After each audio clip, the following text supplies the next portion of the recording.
بسم اللہ الرحمن الرحیم۔ السلام علیکم ورحمۃ اللہ وبرکاتہ۔ ناظرین، میرے یوٹیوب چینل پر خوش آمدید۔ جیسا کہ آپ کو علم ہے کہ میں نے ایک سیریز شروع کی ہے آئلی زندگی، اس کے مسائل اور اس کا حل کے نام سے۔ تو کل اس کا جو گزرا ہوا کل ہے اس میں نے نکاح کے موقع پر جو قرآن کریم کی آیات مبارکہ تلاوت کی جاتی ہیں وہ اور ان کا ترجمہ وہ آپ کے سامنے رکھا تھا۔ تو آج اسی کو آگے لے کے چلتے ہیں، اور آج اس کی جو پہلی قصص کے بارے میں پہلی ایپیسوڈ آپ کہہ لیں کہ ابھی ان آیات کو لے کے ہی تھوڑی سی ان کی ڈیٹیل میں جائیں گے، اور یہ میں کوئی اپنی طرف سے آپ کو نہیں بتا رہا، کوشش کروں گا کہ جہاں سے میں نے ان کو اکٹھا کیا ہے اور لفظ بہ لفظ ویسے ہی آپ کے سامنے رکھا جائے۔ کہیں ہو سکتا ہے کہ میں اس کو تھوڑا سا اپنے طور پر اپنے دوست احباب کے لیے اپنی ذرا آسان زبان میں اس کو تھوڑی سی اس کی وضاحت کروں، اس کو ایکسپلین کرنے کی کوشش کروں، لیکن جو باقی تقریباً سارا جو ہے وہ سیم وہی ہوگا۔ تو کل جو آیات تلاوت کی گئی تھی آپ کے سامنے،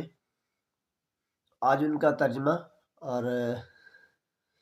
ترجمہ تو اس کا ہوگا تھا تھوڑی اس کی ڈیٹیل کے ساتھ، اس کے بعد بات کرتے ہیں اس کی۔ تو حضور ان آیات کی حکمت بیان کرتے ہوئے فرماتے ہیں، اسلامی نکاح کی یا اس بندھن کے اعلان کی یہ حکمت ہے کہ مرد عورت جو اللہ تعالیٰ کے حکم کے مطابق میاں بیوی کے رشتے میں پروئے جا رہے ہوتے ہیں، نکاح کے وقت عہد کر رہے ہوتے ہیں کہ ہم ان ارشادات الہی پر عمل کرنے کی کوشش کریں گے۔ اور وہ ارشادات الہی کیا تھے وہ آپ کل کی میری ویڈیو ڈیٹیل سے دیکھ بھی سکتے ہیں، اور اس میں جو 2-3 مین باتیں تھیں وہ میں آپ کو بتا دیتا ہوں۔ اس میں ایک تو 5 دفعہ ذکر آیا تھا تقوی، اللہ کا تقوی اختیار کرو، یعنی کہ اللہ تعالیٰ کا خوف پیدا کرو اپنے اندر، اللہ تعالیٰ سے ڈرو۔ دوسرا اس میں تھا کہ سیدھی اور سچی بات کا ہو، یا سیدھی اور صاف بات کیا کرو، اور پھر یہ تھا کہ بے شک اللہ تعالیٰ ہمارے گناہوں کو بخشنے والا ہے، معاف کرنے والا ہے۔ تو پھر وہ فرماتے ہیں جو ہمارے سامنے پڑھے گئے ہیں، مطلب کہ جو تلاوت آیات کی گئی ہیں اس کا جو ترجمہ پڑھا گیا ہے، جو ان پہ اللہ تعالیٰ کے حکم ہے ان پر عمل کرنے کی پوری کوشش کریں گے، ان آیات قرآنی پر عمل کرنے کی کوشش کریں گے جو ہمارے نکاح کے وقت اس لیے تلاوت کی گئی تاکہ ہم ان کے مطابق اپنی زندگیوں کو ڈھالیں۔ اور ان میں سے سب سے پہلی نصیحت یہ ہے کہ تقوی پر قدم مارو، تقوی اختیار کرو۔ تو نکاح کے وقت اس نصیحت کے تحت ایجاب و قبول کر رہے ہوتے ہیں، نکاح کی منظوری دے رہے ہوتے ہیں کہ ہم ان پر عمل کریں گے۔ یعنی کہ جب آپ کھڑے ہو کے قبول ہے کہتے ہیں تو اس کا مطلب ہوتا ہے کہ جو آپ نے وہ آیات سنی ہے، جو ان کا ترجمہ سنا ہے، آپ ان کے ساتھ کہہ رہے ہیں کہ قبول کریں گے، آپ ان پر بھی عمل کرنے کی کوشش کریں گے۔ ان آیات کی تلاوت کرنے کا مقصد یہی ہوتا ہے کہ آپ کو بتایا جائے کہ اس رشتے کی اہمیت کیا ہے، اور اس رشتے کو آپ کس طرح لے کے چل سکتے ہیں اگر آپ ایک کامیاب ازدواجی زندگی گزارنا چاہتے ہیں۔ کیونکہ اگر حقیقت میں تمہارے اندر تمہارے اس رب کا اور اپنے پیارے رب کا پیار پیدا ہو جائے اور اس کا خوف پیدا ہو جائے، اگر آپ کو اللہ تعالیٰ سے محبت ہو جائے اور ساتھ ساتھ اللہ تعالیٰ کا خوف بھی پیدا ہو جائے، تو کیا ہوگا؟ جس نے پیدائش کے وقت سے لے کے بلکہ اس سے پہلے بھی تمہاری تمام تر ضرورتوں کا خیال رکھا، تمام ضرورتوں کو پورا کیا، تم ہمیشہ وہ کام کرو گے جو اس کی رضا کے کام ہے۔ یعنی کہ جب سے انسان دنیا میں آیا ہے، اللہ تعالیٰ نے انسان کو رزق دیا ہے اور اس کا وعدہ اللہ تعالیٰ نے کیا ہے۔ بعض دفعہ انسان رزق کے خوف سے کہ ہم دو ہو گئے ہیں تو اب میری انکم اتنی ہی ہے، اب میں خرچے کیسے پورے کروں گا، تو وہ تھوڑا سا آپ کہہ لیں کہ اس طرح سے پریشان رہتا ہے اپنے خرچوں کے حوالے سے۔ تو اس کا بھی یہاں پہ سمجھے کہ وہ بات ہو رہی ہے کہ جس نے اللہ تعالیٰ نے آپ کو پیدا کیا اور جب سے پیدا کیا تب سے آج تک اللہ تعالیٰ آپ کو رزق دے رہا ہے، آپ کو ہر لحاظ سے آپ کی ضرورتوں کو پورا کر رہا ہے، تو اس کے بارے میں بھی بات ہو رہی ہے۔ تو پھر فرمایا آگے کہ تم ہمیشہ وہ کام کرو گے جس میں اللہ تعالیٰ کی رضا ہو، جو اس کی رضا کے کام ہے، اور اس کے نتیجے میں پھر انعامات کے وارث ٹھہرو گے۔ اب یہ کچھ باتیں بڑی ڈیٹیل سے کرنے والی ہیں، وہ میں اس میں کروں گا نہیں، آپ سمجھدار ہیں، سمجھ سکتے ہیں یا اس کو مزید کہیں سے پڑھ سکتے ہیں کہ رضا کے کام کون سے اللہ تعالیٰ کے۔ میاں بیوی جب ایک عہد کے ذریعے سے ایک دوسرے کے ساتھ بندھ گئے اور ایک دوسرے کا خیال رکھنے کا عہد کیا، تو پھر یہ دونوں کا فرض بنتا ہے کہ ان رشتوں میں مزید بہتری پیدا کرنے کے لیے پھر ایک دوسرے کے رشتہ داروں کا بھی خیال رکھیں، ان کی جب جیسے میں نے کل بتایا تھا کہ صرف دو لوگ نہیں بلکہ دو خاندان آپس میں مل رہے ہوتے ہیں۔ جب دو خاندان آپس میں ملتے ہیں تو دو خاندانوں میں بہت سے ریلیشنز ہوتے ہیں، رشتہ دار ہوتے ہیں، تو ان کا بھی آپ کو خیال رکھنا پڑتا ہے۔ اگر میں رشتوں کی بات کی جائے تو جو ہسبینڈ ہے، شوہر ہے، اس کے بھائی، اس کے بہن، اس کے والدین، یہ تو مین اس کی فیملی آ گئی، تو ان کا بھی ساتھ ساتھ خیال رکھا جائے۔ یہ کچھ اس طرح نہیں ہے، کچھ لوگ اس کو کچھ اور معنوں میں لے جاتے ہیں کہ آپ نے ان کے ہر کام کرنے ہیں، اس طرح نہیں، خیال رکھا جائے سے مراد یہ ہے کہ آپ جتنا ہو سکتا ہے آپ ان سے ادب سے بات کریں، ان سے اچھے طریقے سے پیش آئیں، ٹھیک ہے، اور جو معمول کے مطابق کام ہے وہ آپ کر سکتے ہیں یا کریں تو وہ اچھی بات ہے۔ تو یہ اسی طرح جو بیوی ہے، جو لڑکی ہے، اس کے بھی پیرنٹس ہیں، اس کے والدین ہیں، بہن بھائی ہیں، جو تو ان کا بھی ایسے ہے کہ ان کو شوہر کو بھی چاہیے کہ ان کا خیال رکھے۔ یاد رکھیں کہ جب خود ایک دوسرے کا خیال رکھ رہے ہوں گے تو ایک دوسرے کے جذبات کا خیال رکھ رہے ہوں گے، عزیزوں اور رشتہ داروں کا خیال رکھ رہے ہوں گے، ان کی عزت کر رہے ہوں گے، ان کو عزت دے رہے ہوں گے، تو رشتوں میں دراڑیں ڈالنے کے لیے پھونکے مارنے والوں کے حملے ہمیشہ ناکام رہیں گے۔ آپ نے دیکھا ہے، بہت زیادہ ڈیٹیل میں جانے کی ضرورت نہیں ہے، کہ بعض دفعہ لوگ چنگاریاں لگا رہے ہوتے ہیں کہ وہ دیکھو وہ آپ کی جو بہو ہے وہ تو آپ کے کپڑے نہیں دھوتی، وہ تو وہ اپنی بھابھی جو یعنی کہ لڑکیوں کہیں گے تمہاری بھابھی وہ تمہارے کپڑے استری نہیں کرتی، یعنی کہ جو اس کا دیور ہے، تو اس طرح لوگ مختلف طرح کی باتیں کر رہے ہوتے ہیں۔ تو وہ بہتر ہے کہ ان سے بچنے کے لیے آپ جب اپنے رشتوں سے اچھے اخلاق سے بات کریں گے، پیش آئیں گے، تو اس طرح کی باتوں کی پھر گنجائش نہیں بچے گی۔ تو یہ اصل میں دو طرفہ رشتہ ہوتا ہے جس کو دونوں طرف سے لے کے چلنا پڑتا ہے برابر کے طور پر، تبھی یہ کامیاب رہتا ہے، کیونکہ باہر سے ماحول کا بھی اثر ہوتا ہے، کیونکہ جو باہر کا ماحول ہے اس کا بھی اثر ہو رہا ہوتا ہے۔ آپ کی بنیاد کیونکہ تقویٰ پر ہوگی، اور تقویٰ پر چلنے کے، کیونکہ جب تقویٰ سے، اب یہی کہ اللہ تعالیٰ، جب آپ کا اللہ تعالیٰ کا خوف آپ کے اندر پیدا ہوگا، تقویٰ سے مراد یہی کہ اللہ تعالیٰ کا خوف جب آپ کے اندر پیدا ہوگا، تو میں نے کل ایک چھوٹی سی بات کی تھی کہ جب آپ کوئی بھی کام کر رہے ہوں گے، آپ کو یہ ہوگا کہ اللہ تعالیٰ کا جو خوف ہے وہ آپ کے سامنے ہوگا کہ اگر یہ کام میں غلط کر رہا ہوں تو اس کی مجھ سے پوچھ گچھ ہوگی، اور مجھے اس کی پھر سزا بھی ملے گی، اور اللہ تعالیٰ کا پیار بھی آپ کے اندر ہو کہ آپ کو پتہ ہوگا جب یہ کام جو میں کر رہا ہوں یہ ایک اچھا کام ہے، جب اللہ تعالیٰ مجھ سے پوچھے گا اس کے بارے میں تو مجھے اس کا ثواب ملے گا اور اس کا اجر ملے گا۔ تو پھر آپ سمپل سی سیدھی سی آسان سی بات ہے کہ اگر اللہ تعالیٰ کا تقویٰ آپ کے اندر ہوگا تو آپ بہت سی چیزوں سے، بہت سی برائیوں سے، بہت سے برے کاموں سے، بلکہ تمام برے کاموں سے آپ کہہ لیں کہ بچ سکتے ہیں، بلکہ کیا یقیناً جب تقویٰ پر چلتے ہوئے میاں بیوی میں اعتماد کا رشتہ ہوگا تو پھر بھڑکانے والے کو چاہے وہ کتنا ہی قریبی کیوں نہ ہو، یا اس کا بہت ہی زیادہ اثر و رسوخ کیوں نہ ہو آپ کی فیملی پر، اس کو پھر یہی جواب ملے گا کہ میں اپنی بیوی کو، یا بیوی کہے گی کہ میں اپنے خاوند کو جانتا ہوں یا جانتی ہوں، آپ کو کوئی غلط فہمی ہوئی ہے، ابھی معاملہ صاف کر لیتے ہیں، اور ایسا شخص جو کسی بھی فریق کو دوسرے فریق کے متعلق بات پہنچانے والا ہے، اگر وہ سچا ہے تو یہ کبھی نہیں کہے گا کہ اپنے خاوند سے یا بیوی سے میرا نام لے کر نہ پوچھنا، ٹھیک ہے۔ اکثر ایسا ہوتا ہے کہ ہم کہتے ہیں کہ یار یہ میرا نام نہ لینا، ٹھیک ہے، آپ اپنے طور پہ پوچھنا، اس کا مطلب یہ ہوتا ہے کہ وہ کچھ نہ کچھ وہاں پہ گڑبڑ ہے جس کی وجہ سے کہہ رہا ہے کہ میرا نام نہ لینا۔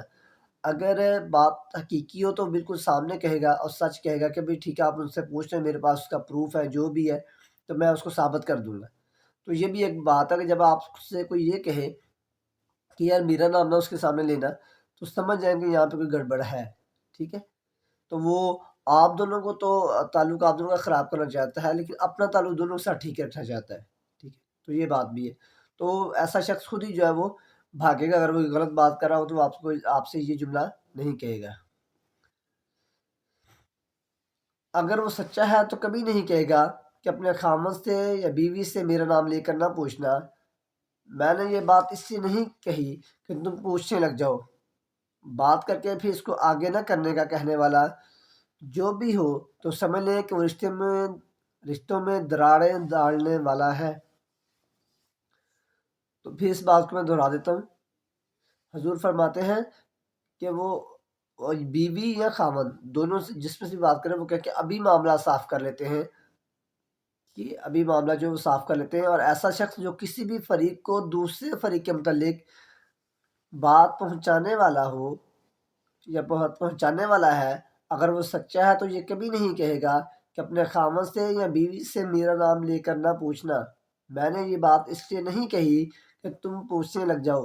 بات کر کے پھر اس کو آگے نہ کرنے کا کہنے والا جو بھی ہو تو سمجھ لیں کہ وہ رشتے میں دراڑیں ڈالنے والا ہے، اس میں فاصلے پیدا کرنے والا اور جھوٹ سے کام لے رہا ہے۔ اگر کسی کو ہمدردی ہے اور اصلاح مطلوب ہے اور اصلاح چاہتا ہے تو ہمیشہ ایسی بات کرے گا جس سے میاں بیوی کا رشتہ مضبوط ہو۔ پھر حضور فرماتے ہیں پس مردوں عورتوں دونوں کو ہمیشہ یہ پیش نظر رکھنا چاہیے کہ تقوی سے کام لینا ہے، رشتوں میں مضبوطی پیدا کرنے کے لیے دعا کرنی ہے، ایک دوسرے کے عزیزوں اور رشتہ داروں کا احترام کرنا ہے۔ اب یہاں پہ احترام کی بات ہو رہی ہے، یہ نہیں کہ رشتہ داروں کے اگر سارے کام اگر رشتہ دار مطلب کہ سارا خاندان اٹھ کے آ گیا تو آپ نے ان سب کے لیے کھانے بنانے ہیں طرح طرح کے، تو یہ صرف ایک بیوی کی ذمہ داری نہیں ہے، ایسا کوئی نہیں ہے۔ بات یہ کہ احترام کریں، اچھے ادب سے ان کو ملیں، جو آپ سے ہو سکتا ہے وہ ضرور کریں، لیکن یہ نہیں کہ بیوی بیچاری بوجھ تلے دبی رہے، ان کو عزت دینی ہے۔ اور جب بھی کوئی بات سنی جائے، چاہے وہ کہنے والا کتنا ہی قریبی ہو، میاں بیوی آپس میں بیٹھ کر پیار محبت سے اس بات کو صاف کریں تاکہ غلط بیانی کرنے والے کا پول کھل جائے۔ تو یہ اس میں بھی بہت بڑی بات ہے، یہ عام طور پر دیکھا گیا ہے، یہ جو باتیں آپ سے کہی جا رہی ہیں یہ باتیں ایسے حضور نے نہیں فرمائی، بلکہ یہ نچوڑ ہے۔ جب ان کے سامنے مختلف طرح کے کیسز آتے ہیں تو اس کو دیکھتے ہوئے ایک نچوڑ نکالا اور پھر اس کو بیان کیا گیا ہے، کیونکہ اکثر یہ بھی ہوتا ہے کہ جو لوگ آپ دونوں کے میاں بیوی کے تعلقات نہیں چاہتے کہ قائم رہیں یا ٹھیک رہیں تو وہ پھر مختلف طرح طرح کی غلط باتیں ایک دوسرے کان میں بھر رہے ہوتے ہیں، اور ہوتا کیا ہے کہ ہمیں میاں بیوی کو ایک دوسرے پر اعتماد نہیں ہوتا، ٹھیک ہے، یا اگر اعتماد ہو تو وہ اعتماد ختم کیا جا رہا ہوتا ہے، اور وہ ان لوگوں کی باتوں سن کے میاں اپنے بیوی کو ڈانٹ رہا ہوتا ہے، جو اس کے خلاف ہو جاتا ہے اور اس کے ذہن میں بدگمانی پیدا ہو جاتی ہے، اور بیوی کے ذہن میں اپنے میاں کے لیے بدگمانی پیدا ہو جاتی ہے۔ تو اس سے بچنے کے لیے بہتر ہے کہ دونوں فریق آپس میں بیٹھیں اور پھر وہ بات ڈسکس کر لیں، اور اعتماد کا رشتہ جو سب سے زیادہ آپ کا کیا اہمیت رکھتا ہے اس رشتے میں، تو اگر ان میں اعتماد ہوگا تو وہ ایک دوسرے کی بات کو سمجھیں گے اور اس کو تسلیم کر لیں گے، نہ کہ جو تیسری پارٹی جو تیسرا بندہ ان کو بات بتا رہا ہے اس کی بات پہ یقین کریں گے۔ اگر دلوں میں جمع کرتے جائیں گے تو پھر سوائے نفرتوں کے اور دوریاں پیدا ہونے کے اور گھروں کے ٹوٹنے کے کچھ حاصل نہیں ہوگا۔ تو یہ حضور نے فرمایا ہے، اور یہ خطبہ جمعہ ہے 10 نومبر 2006 کا۔ تو مقام آپ رہنے دیں۔ اس طرح میاں بیوی کو ایک دوسرے کی خوبیوں پر نظر رکھنے کی نصیحت کرتے ہوئے ایک اور موقع فرمایا، پھر حضور جو ہے ایک اور موقع پر دونوں کو جو ہے وہ ایک دوسرے کی خوبیوں پر نظر رکھنے کی نصیحت کر رہے ہیں۔ فرماتے ہیں حضرت صلی اللہ علیہ وآلہ وسلم نے میاں بیوی کو ایک دوسرے میں خوبیاں تلاش کرنے کی نصیحت کرتے ہوئے فرمایا، اگر تم میں سے کسی کو دوسرے میں عیب نظر آتا ہے اگر تم میں سے کسی کو ایک دوسرے میں عیب نظر آتا ہے یا اس کی کوئی اور ادا پسند نہ ہے تو کئی باتیں اس کی پسند بھی ہوں گی جو اچھی بھی لگیں گی، تو پسندیدہ باتیں جو ہیں ان کو مد نظر رکھ کر اثار کا پہلو اختیار کرتے ہوئے مفافت کی فضا پیدا کرنی چاہیے۔ تو پھر میں بات بتاتا ہوں یہ تو وہ پسندیدہ باتیں یعنی کہ جو میاں کو بیوی کے اور بیوی کو میاں کی پسند ہو، ان کو مد نظر رکھ کر اثار ان کی قربانی کا پہلو اختیار کرتے ہوئے موافقت کی فضا پیدا کرنی چاہیے، آپس میں صلح صفائی کی فضا پیدا کرنی چاہیے۔ تو یہ میاں بیوی دونوں کو نصیحت ہے کہ اگر دونوں ہی اپنے جذبات کو کنٹرول میں رکھیں تو چھوٹی چھوٹی جو ہر وقت گھروں میں لڑائیاں چکھ چکھ ہوتی رہتی ہے، جو چھوٹی چھوٹی ہر وقت گھروں میں لڑائیاں اور چکھ چکھ ہوتی رہتی ہیں وہ نہ ہوں اور بچے بھی برباد نہ ہوں۔ یہ بات بڑے غور کرنے والی ہے کہ عام طور پر گھروں میں چھوٹی چھوٹی بات پہ میاں بیوی کی لڑائیاں اور ایک دوسرے پہ آپ کے لیے تنقید ہوتی رہتی ہے، تو اگر وہ نہیں ہوگی تو اس سے بچے بھی جو ہے وہ برباد نہیں ہوں گے، یعنی کہ بچے بھی وہ اگر یہ کام ہو رہا ہے تو بچے بھی وہ سن سن کے اسی طرح کے ان میں وہ ان کی بھی نیچر بنتی جائے گی، ان میں بھی وہ آپ کے لیے عادات پیدا ہوتی جائے گی۔ ذرا ذرا سی بات پر معاملات بعض دفعہ اس قدر تکلیف دہ صورتحال اختیار کر جاتے ہیں کہ انسان سوچ کر پریشان ہو جاتا ہے کہ ایسے لوگ بھی اس دنیا میں موجود ہیں کہ جو کہنے کے تو انسان ہے مگر جانوروں سے بھی بدتر۔ یہ خطبہ جمعہ ہے 2 جولائی 2004 کا۔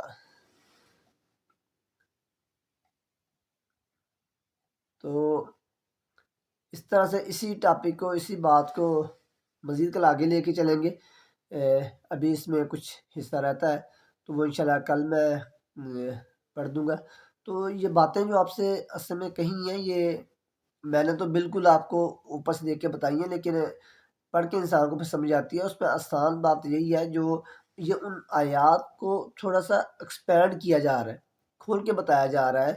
کہ ان آیات میں چیز کیا ہے۔ جو قرآن کریم کی آیات آپ کے سامنے تلاوت کی گئی تھیں نکاح کے موقع پر جو پڑھی جاتی ہیں ان میں تقوی، سیدھی اور سچی بات، جیسے یہاں پہ بات حضور نے اس کو تھوڑا کھول دیا کہ میاں بیوی جب ایک دوسرے سے وہ بات ڈسکس کریں گے تو وہ اگر ان کو آپس میں اعتماد ہوگا اور وہ دونوں ایک دوسرے سے سچ بول رہے ہوں گے تو تیسری پارٹی جو ہے اپنے مشن میں ناکام ہو جائے گی، ٹھیک ہے۔ تو اس میں سب سے پہلی بات تو یہ کہ سیدھی اور صاف بات۔ تو اگر آپ نے نکاح کے موقع پر ہی جب اس رشتے کو جوڑنے لگے تھے تبھی آپ نے جھوٹ سے کام لیا ہے اور اس کا پتہ بیوی کو لگ جاتا ہے یا شوہر کو لگ جاتا ہے جو بھی غلط کام کر رہا ہے، تو وہ رشتہ وہیں سے جو ہے اس کی بنیاد ہی خراب ہو جائے گی، اور جس رشتے کی بنیاد جو ہے وہ اچھی نہ ہو تو وہ رشتہ پائیدار یا مضبوط نہیں ہو سکتا، وہ ہچکولے ہی کھاتا رہتا ہے، یا وہ بلڈنگ جو ہے وہ آپ کہہ رہے ہیں کہ ہچکولے ہی کھاتی رہتی ہے، اس پہ اتنا ٹرسٹ نہیں کیا جا سکتا کہ یہ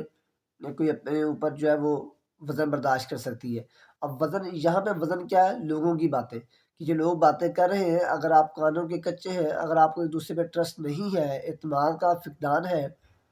تو ہوگا کیا کہ آپ وہ تیسرے بندے کی بات سن کے گھر میں آ کے اگر کسی نے شوہر کو بات کی ہے تو وہ آ کے بیوی پر غصہ نکالے گا اور اس وہ ساری باتیں کہہ دے گا جو نہیں کہنی چاہیے، تو اس سے اس رشتے میں مزید دراڑ پیدا ہوتی جائے گی۔ تو میں صرف اس میں یہی ایک بات کہوں گا کہ جب اس رشتے کو جوڑ رہے ہوں بنا رہے ہوں تو صرف اس بات کا خیال رکھیں کہ قولوا قولا سدیدا، سیدھی اور سچی بات اسی وقت کہہ دیں تاکہ اس سامنے والی پارٹی کو پتہ ہو کہ اس بندے میں یا اس بندی میں یہ خوبیاں ہیں، یہ اس کی خامیاں بھی ہیں، یا یہاں پہ یہ چیز ہے تو یہاں پہ یہ چیز بھی ہے، وہ ان کے ساتھ آپ کو قبول کر رہا ہو یا قبول کر رہی ہو، نہ کہ آپ کی کچھ خامیوں کا یا کچھ ایسی چیزوں کا بعد میں پتہ چلے جو کہ اس کے لیے تکلیف کا باعث ہو اور وہ ساری زندگی بھی جو ہے ان کو جو قبول نہ کر سکے، آپ کی ان چیزوں کو ایکسیپٹ نہ کر سکے۔ تو براہ مہربانی خاص خیال رکھیں چیزوں کا، اور کوشش کریں کہ ویڈیو پوری دیکھا کریں، تاکہ یہ کوئی عام ویڈیو کی طرح ویڈیو نہیں ہے کہ جو کٹ کٹ کر کے دیکھ لی یا بس ٹھیک ہے، کیونکہ یہ ویڈیو بڑی ہی معنی رکھتی والی بات ہے، اور مجھے امید ہے کہ جب آپ اس کو دیکھیں گے تو یہ آپ کے بہت کام آئے گی۔ جزاک اللہ۔ السلام علیکم ورحمۃ اللہ وبرکاتہ۔